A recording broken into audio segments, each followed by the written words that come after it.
انس رضی اللہ عنہ نے بیان کیا کہ نبی کریم صلی اللہ علیہ وسلم نے فرمایا، لوگوں کو دوزخ میں ڈالا جائے گا۔ دوسری سند خلیفہ بن خیاط نے بیان کیا، کہا ہم سے یزید بن زریع نے بیان کیا، کہا ہم سے سعید بن ابی عروبہ نے، ان سے قتادہ نے، ان سے انس رضی اللہ عنہ نے۔ تیسری سند خلیفہ بن خیاط نے اس حدیث کو معتمر بن سلیمان سے روایت کیا،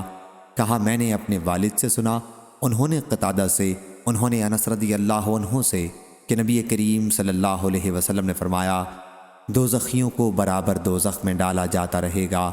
اور وہ کہے جائے گی کہ کیا ابھی اور ہے، یہاں تک کہ رب العالمین اس پر اپنا قدم رکھ دے گا، اور پھر اس کا باز سے سمٹ جائے گا، اور اس وقت وہ کہے گی کہ بس بس، تیری عزت اور کرم کی قسم،